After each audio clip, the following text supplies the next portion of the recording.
Keep pushing that boulder to the top of the hill. Welcome one and all to Suckville.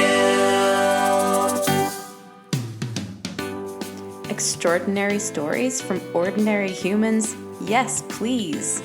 This is Live from Suckville, and I'm your host, Silva Florence, a writer, editor, and bike tour leader currently laid up in Suckville with a broken hip.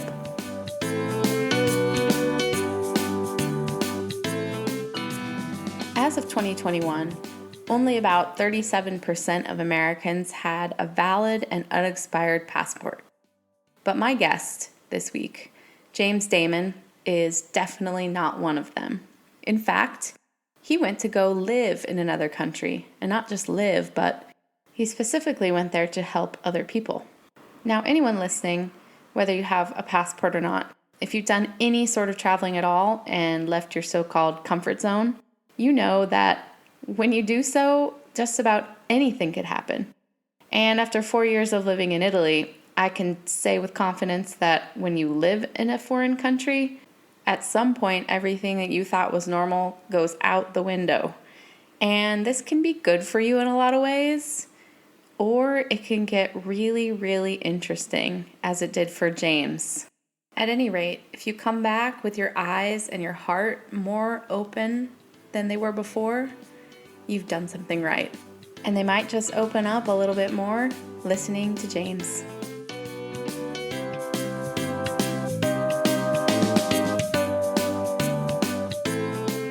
All right. Hello, everybody in Suckville. Welcome back. Today I'm with James Damman, who lives in Montrose, Colorado, where he practices 5-element acupuncture and zero balancing acupressure. He lives with his partner, Laura Beeler, and their cat, Captain Socks. James loves to cross-country ski, ride his bicycle, soak in hot springs, and eat tacos. I love the last part. How are you today? I'm well, thank you. Yeah. And so now we're living in Colorado. This isn't exactly where you've been your entire life, though. You lived somewhere else. I did.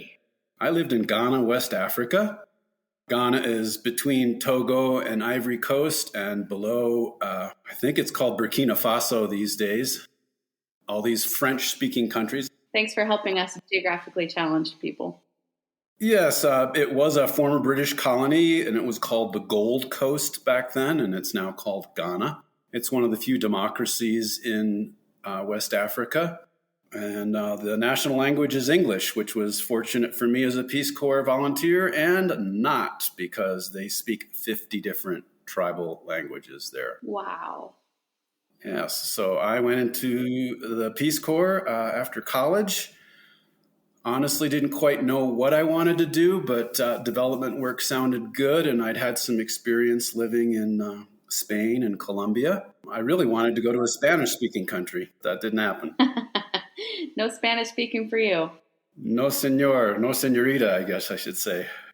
They have Mampruli was the language I learned in the upper part of the state. There's a couple of major languages down on the coast where I did my training.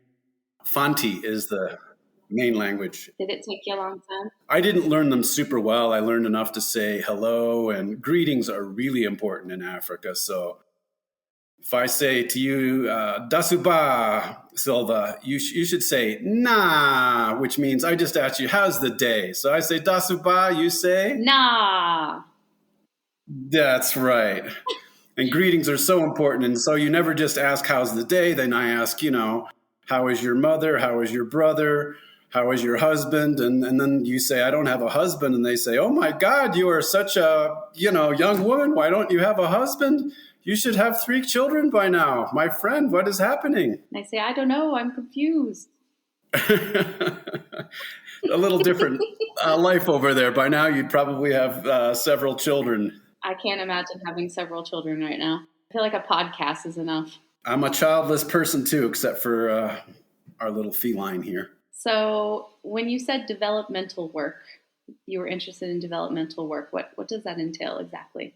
From my perspective, it was going into a third world country and doing what you can do to assist them to have better quality of life. So one of the things we did in training was we built latrines and dug some wells, specifically a KVIP latrine, a Kumasi ventilated improved latrine, which is basically a place to go do your business that can keep disease from spreading because there's designs built into it to keep flies from getting on the excrement and so forth. When I got out of training, I was involved in setting up a school to teach carpentry and woodworking and sewing eventually. It didn't get very far off the ground, but that was my mission there. When I was just beginning to do some teaching, it was teaching fractions, for example. The school kids that, probably 16, 17, they didn't know their fractions. So you were doing teacher, you were being a teacher, you were doing carpentry and sewing. All three of these missions were your missions?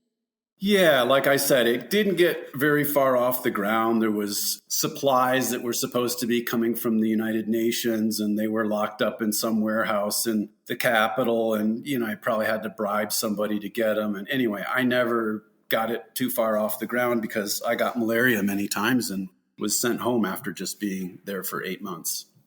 And the Peace Corps is usually 2 years, right? If I'm not mistaken? It's usually 2 years plus training. So my training was 3 or 4 months long, in that one of the things I did in training was to learn how to learn languages.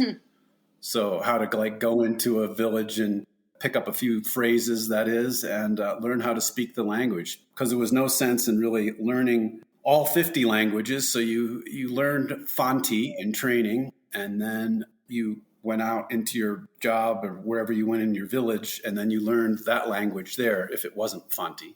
I don't know. I mean, and maybe there's other people who don't really know too much about the Peace Corps process, but you don't get to choose where you go, correct? That's correct. It's a little bit like the military, but you can make requests.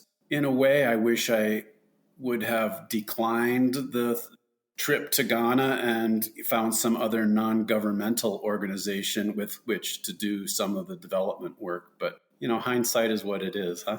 So why do you wish you would have declined? Well, I could have, like I said, found another non-governmental organization to have gone to a Spanish-speaking country. My Spanish was really good when I graduated from college. I've pretty much lost that language ability since then. I mean, I can do pretty basic conversational Spanish, but I might have had less troubles with malaria in some of the Spanish-speaking countries. I don't know. I certainly learned that my immune system is not built for third world development work, especially where there's malaria concern, because I've always been sensitive to mosquito bites, get welts as a kid and even as an adult. I have that same problem, so I probably should never go try and live in Ghana either. And I made mistakes. I did things like sleeping without a net, not using the government issued DEET that took the label off the bottle kind of a thing. And, I'm not a victim here. And that's part of being in the Peace Corps. That's part of being alive. We live, we learn. We're humans. We make mistakes. You got it, sister. Thank you for rephrasing that. So you made some mistakes, okay, but you also have kind of a sensitive body for malaria, you learned. So how did you learn this? I think I might have gotten malaria for the first time at the end of training. And for those who don't know, malaria is a mosquito-borne illness. It's transmitted by the female Anopheles mosquito, and it's a parasite. And when that parasite gets in your blood, it replicates and it eats your red blood cells. And in so doing, you become anemic and you get periodic fevers, meaning fever chills like the flu, a bad flu, for about 24 hours. And then based on the reproductive cycle of the mosquito, you get a reprieve for about 12 to 24 hours. And then the fever comes back. And that just keeps happening until you die, unless you take a anti-parasitic medication, which kills the parasites. It's basically like a dewormer. The side effects of some of these medications may cause cancer in animals and all this kind of stuff. It's kind of scary. When we went to Vietnam, Laos, and Thailand on bicycles, Yep. We went in like November December, so it was like off season for the peak. And so we decided not to take malaria medicine because the one that they recommended to us for that area was like super gnarly. And we just were really careful about it. And luckily nobody got it. But did you have to take some of those medications to get rid of it? I did take a preventative medicine, and, they have drug-resistant malaria.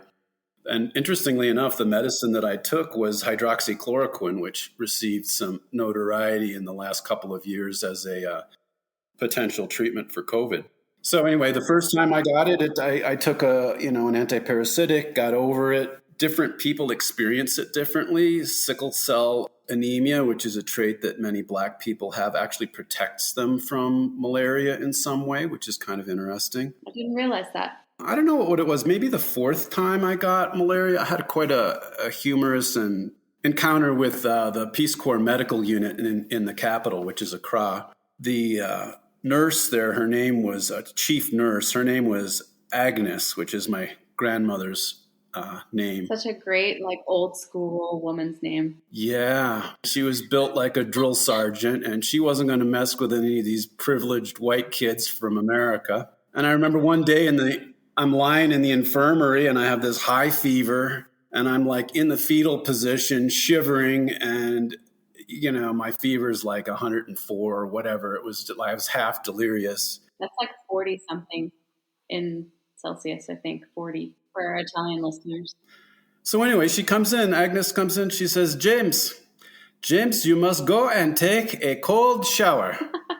You're like, thank you. The little part of me that still had some energy left inside said, that's kind of funny, because that's the only kind of shower there is in Ghana. They don't have heated water. You just stand under a nozzle if you're lucky. Otherwise, it's a bucket shower. Oh, my God. And I'm just like freezing to death. And so I go in there, and even though the water is, probably fairly warm, my body temperature was high. And I just went in there and just about screamed. And I stood under this thing until I came out just shivering like crazy. And she came in later and took my temperature, and she said, James, your fever is still too high. James, we must give you aspirin suppository. Merry Christmas. James, roll over. Merry Christmas. A little KY jelly, and boom. Thank you, nurse. Thank you, Agnes. But I have to say it worked. And my fever did come down at that point, at least down enough so it was a little more comfortable, and I survived that one. Well, I mean, actually, when they give you a suppository, it's supposed to work faster. So, amen, nurse. Amen. I mean, what were you feeling, though, when you were, like, really suffering? What emotions were going around in your head? I think it depends on which one it was. The last time was probably the most severe time. And the antiparasitic that they gave me did not work. And quinine is what I was given, kind of a straight quinine. And honestly, at that point, it was kind of a surrender. Like, I don't know if I'm going to make it out of this. And if I do, I do. And if I don't, I don't. And there was a sweet bit of surrender there of just got to go with what nature's divvying out. Sure. And I was put up the last time I got malaria at the Baptist Medical Convention or Commission or something like that. The whole building just shook. Did you see that? I did see it. What in the world? I mean, there are earthquakes here. Well, do what you need to do to take care of yourself, Silva. Yeah. A little interesting moment on Live from Suckville here. Everything seems fine now. But that was crazy. Huh. Either it was a little mini earthquake or somebody just hit the building. Yeah. Oof. Anyways, back to Ghana. Anyways, so we were talking about surrendering, and so you're surrendering to what happened. Yeah, no kidding, right? Like, that was crazy. So, like I said, that was just a lesson of kind of learning to just go with the flow of things and accept, a sense of acceptance. And there was actually a sweetness to it, too, of, there's nothing much to do except lie there because you just don't have any energy and ride it out. Were you really thinking you might not make it through that experience? I was at moments, yeah. I mean, I was in a foreign country. There was some white people whose home I was staying in, and, they just kind of put me in a room and just let me ride it out. They were pleasant people. But, there was a sense of both loneliness and also just an acceptance of just kind of being at home with myself and kind of whatever comes. Sounds kind of terrifying, but also at the same time, I mean, obviously a pretty profound experience. That's well put. Yeah. Like, do you think that changed you in any way?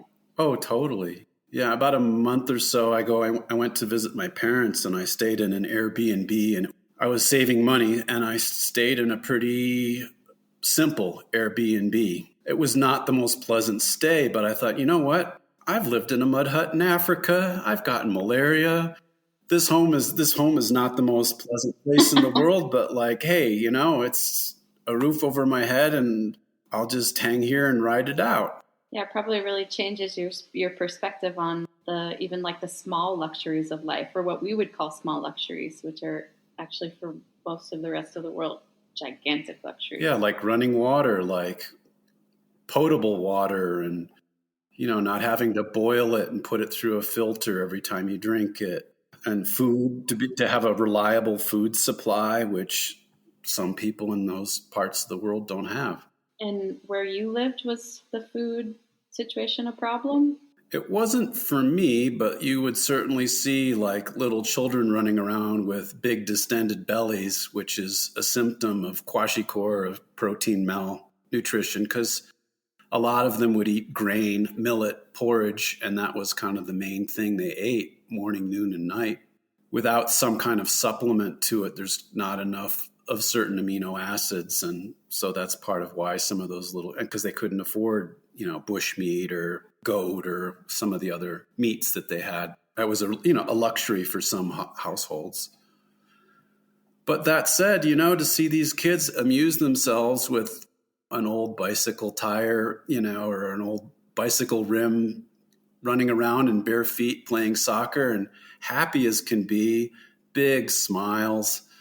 You don't see that with white kids these days, in the suburbs, let's say, or I don't see it. That kind of contentment and playfulness that was really sweet without the influence of media that we have. Because the place I was in for my assignment, which is in the north of Ghana, it was rural, no power.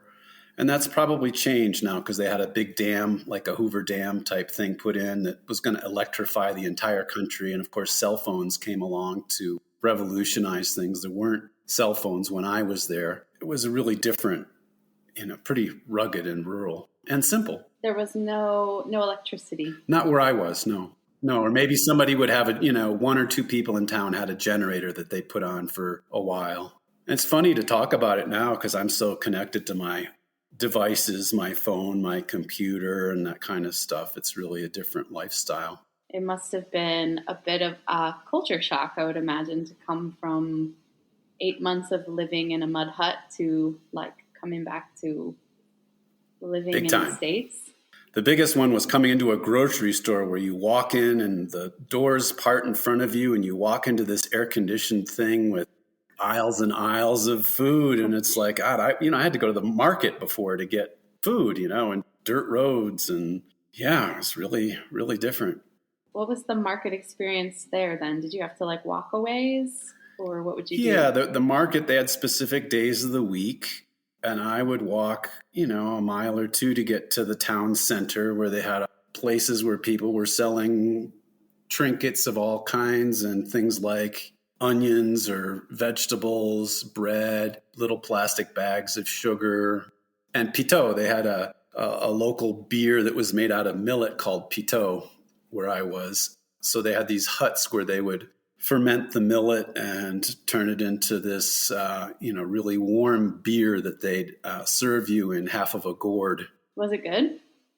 It was just so kind of warm, and it didn't do much for me, but it was a neat scene because there's chickens running around while you're drinking this beer. And there was a sacredness to life too, where before they drank any beer, they would tip their little calabash and pour some on the earth as thanks to the earth for the food and the nourishment, which I thought was quite a sweet gesture. And of course they joke and they had a good sense of humor. So, how could they possibly tip their calabash to give the gods just 1 or 2 drops so it didn't waste too much? Because you got to have enough still to get you a nice little buzz, right? That's right. And, of course, they joke with each other like, oh, this is a preventative for malaria. If you drink 2 of these every day, you'll never have malaria. And, that. And if you eat enough of the spicy food, that'll cure your malaria as well. And Did they actually believe it, or were they joking? I think a bit of both, Yeah. honestly. I mean, I think it depends on how educated the person was. Yeah, I was going to ask, are they able to be educated on how malaria works and is spread? Yes, and that is one of the things that development workers do is they go there to inform people about public health things like malaria and like pregnancy and how to prevent pregnancy if you want to. And one of the things that a lot of Peace Corps volunteers in the medical side of things, they would teach the locals how to make oral rehydration salts. So like one of the main causes of death amongst children and infants in Africa is dehydration because they'll get dysentery and they'll literally dehydrate from throwing up and from diarrhea. And so they teach people how to put a pinch of salt and a bit of sugar in some water and use that as a way to help get something into a person that'll stay in and help them stay hydrated. Oh, I was going to tell you about one of the experiences in the marketplace was to see big gallon containers of vegetable oil from the United States, which the United States had as surplus and they would donate to the locals. And one of the things that happened is the local people began to get kind of blindness because their traditional oil of palm oil was a very dark red oil that had a lot of vitamin A, a lot of carotenoids in it. And that became more expensive. So in the markets, people would be purchasing this cheap vegetable oil to cook with. And in the process, they had a lot of eyesight problems because of the lack of carotenoids in their diet. And so that was something Peace Corps, for example, learned. And then they go and, you'd hand out vitamin A supplements and say, you need to do this. But really what you need to do is eat the local food. But it just shows that's an example of development work that is not good. It's not helping people. I mean, I suppose sometimes the people from the actual country know the best what they might need. Right. The problem is the donated vegetable oil was a lot cheaper than their palm oil, which they had to extract by, grinding the palm nuts and cooking it and extracting it. Yeah. Whereas this way you just go and buy it. So there were certainly things that I saw in terms of the Western influence that were not healthy. And it was when I was there, it was during the time we invaded Iraq. So, here I am as a Peace Corps volunteer in the middle of nowhere, and I'm looked upon as someone who is the aggressor over in the Middle East. So it was kind of an uncomfortable position in which to be. And people would ask me, well, why are you invading Iraq? And I could describe things from my perspective, but I was still there as an American, as a white person. And people over there had a hard time differentiating me as James from me as a citizen of the United States who may not agree with my government. Yeah. Yeah. In a small way, I've had that over here too, especially during the Trump era, trying to explain why things were the way that they were. And I really could only just say what I thought, personally. Somehow you end up strangely representing the whole country. Yeah. One of the things they would call white people over there is Kwesi Bruni, or if you're a woman, it's Kwesida. And I would joke with them. I said, no, Wafrem Kojo, which means I was born on Monday. But they would call you Kwesi Bruni, and Kwesi Bruni means Sunday-born white man.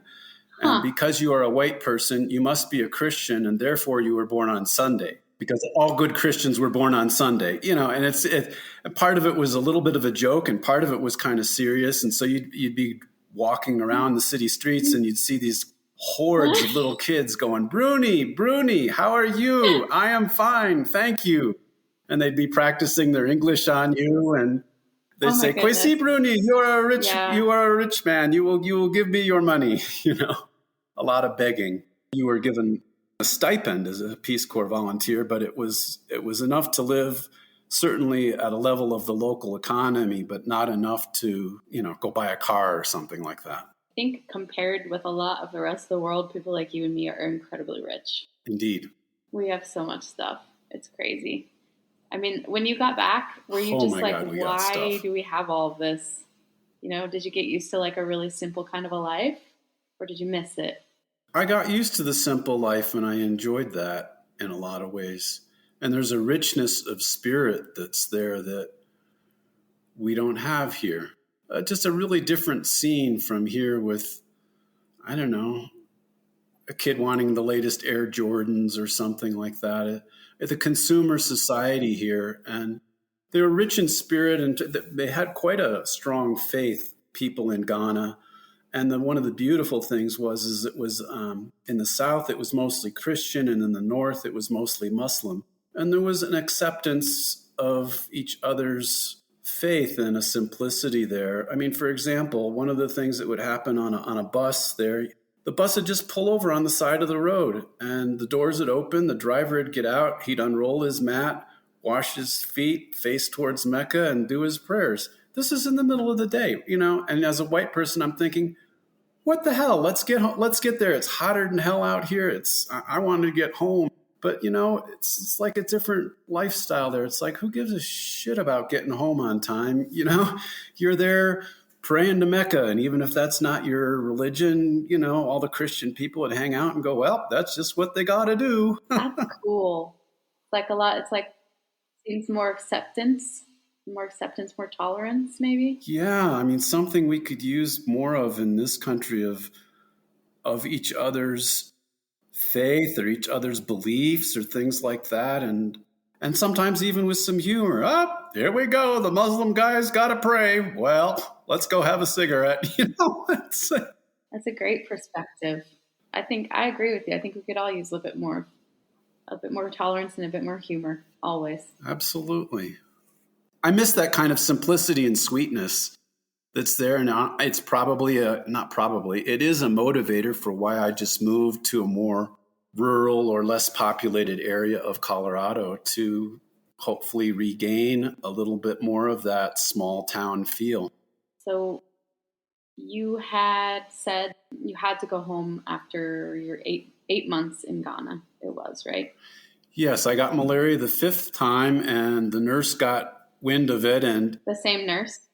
yes, there are two very powerful people. One is the Peace Corps director of the country, and the other one is the nurse. And they basically said, you're not safe to live here. We want you to go home. And literally, I had 24 hours, and I was on a Swiss Air flight back to the United States the next day. And what were you feeling when they told you that? I was feeling such a mix of emotions, some relief, like, I'm going to go somewhere where I don't have to worry about the mosquitoes. Some anger because I did find a position at a school in the capital that had, a full-on equipped shop, and they needed like a shop teacher. It was at a Catholic school that would have had really good equipment and screened-in quarters for me to live in, that kind of thing. And the Peace Corps said no. The school wanted me, but the Peace Corps said no. And kind of why that was, I don't fully know. It was also a sense of sadness. I didn't get to say goodbye to anybody in the village in which I lived. I didn't get to say thank you to them. I didn't get to say goodbye to any of my other Peace Corps volunteers that I had met and knew. I mean, I had like 12 hours to go out and spend my remaining, money and buy a few souvenirs to take home with me. So there was quite a mixture. Yeah, I believe you. I mean, I would be pretty bummed not to be able to say goodbye to any of the people I'd spent 8 months with either. It kind of seems weird that they would want you to go there and try and help these people out, and then they would just yank you without even giving you a chance to close those relationships in a good way, even for the Peace Corps. Yeah. So in my exit interview with the Peace Corps, I stood up to the administrator and I told him I was unhappy with it and I didn't agree with it. And, otherwise my experience with the Peace Corps was generally good, but I kind of got in an argument with this guy, and I didn't leave feeling on good terms with the Peace Corps administration. But again, there's bigger things that were going on. I took it as a good cultural exchange, what I did there. So I had quite a mix of feelings. And of course, I mean, I was about 10 pounds lighter than I am now. I mean, I'd lost a lot of weight. I was really skinny, and I was ready to, there was part of me that was pretty tired and was ready to go home. Would you have been happy to have stayed the whole 2 years? I would have. I think so, yeah. But I mean, who knows? I don't know what this educational place was like. Maybe the Peace Corps, I never saw it. Maybe they had some, you just don't know. Maybe there was some political things about it that weren't okay. Again, it's a surrender kind of a thing. Whoops, I'm going home. And I literally got into the Detroit, Michigan airport and called my parents collect from the airport because I'd gotten home and they were sent a telegram, but they never got it. So I'm like, I call them, where are you? I'm like, I'm at the Detroit airport. Come and pick me up. And they're like, what? Yeah, so I just got sent home. That must have been like the craziest 24 hours ever. And the most crazy thing about it was that it took as long for me to get from my village in the north of Ghana to the capital as it did for me to get from the capital of Ghana, which is Accra, to my home in Michigan. The bus kept breaking down on the drive from my town in the north. Yeah, it just took a really long time to get there. And jets move a lot faster. Luckily, they don't break down as much. They don't, luckily, yeah. But I mean, this bus would break down and everybody'd stand around going, oh, why? And, part of the why is because the bus wasn't maintained. It was running on bald tires and, probably a coat hanger in the engine somewhere. I remember when I was in Fiji, there were these buses that I still haven't figured out exactly how you flag them down. I would just wait for somebody else to flag them down, then I would just get on, like wherever I was. Every time the driver would like stop, he would open up his hood and this big old steam cloud would come out and he'd pick up this jug of water off the ground and just pour it all in there. And then we'd keep going. One time a chicken flew in the window. I mean, it was awesome. It was awesome. Yeah, one of the sweeter memories I had was being on a bus, and it was just hotter than Hades, and just we're all in there sweating. And I remember being on this, it's like an old school bus, basically, and my pelvis was literally pinned between two Ghanaian ladies. And I just remember relaxing into it and just feeling the camaraderie and feeling a sense of we're all on the bus together and feeling the warmth of other human beings. What could have been a rather unpleasant sensation was actually quite sweet. I'm sure I'm not the only one wondering, after your 24-hour, now you're going home, you're in Detroit, did you have a plan?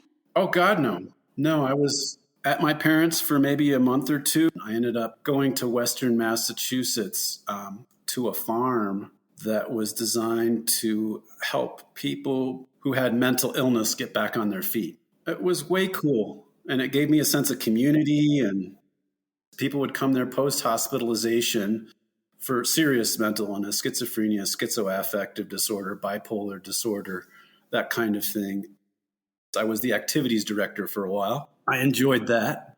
It was a great service and it was a great way for me to land in community in a more rural setting. And I eventually went to acupuncture school from there. It's interesting. You were helping people, transition from serious mental health situation back into normal life.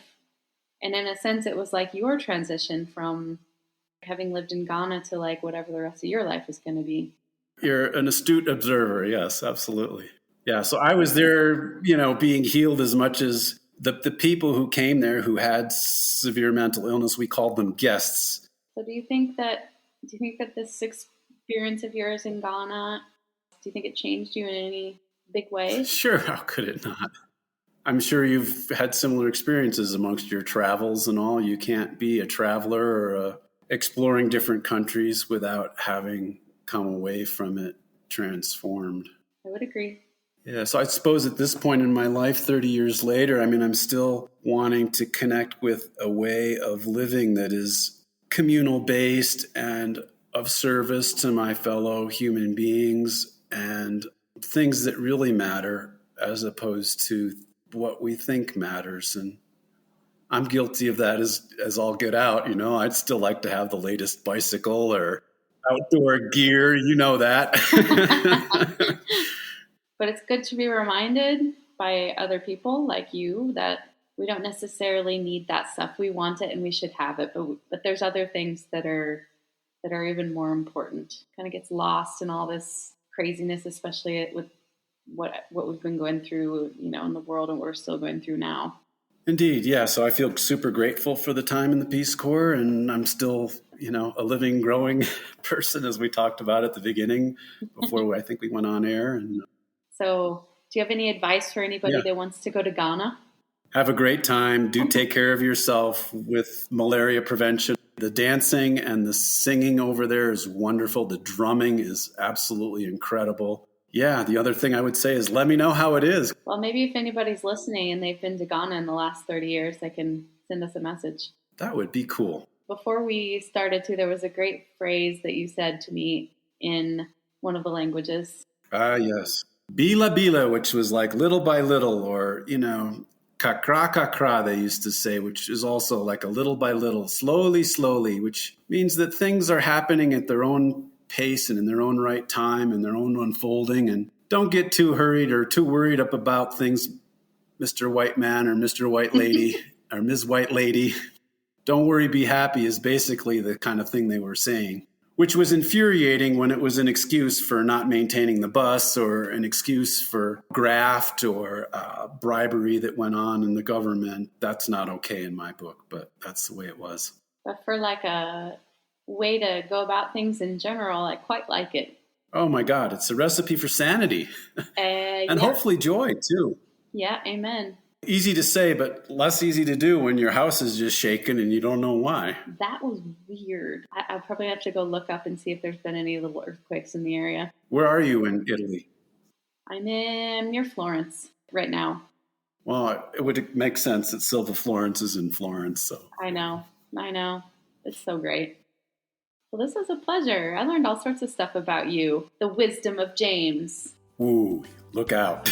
We all have it. We all have our wisdom. We all have our wisdom. Yes, we do, in our own way. So thank you very much for coming on and sharing yours with us. My pleasure, Silva. Great talking with you. Bye, James. Thank you.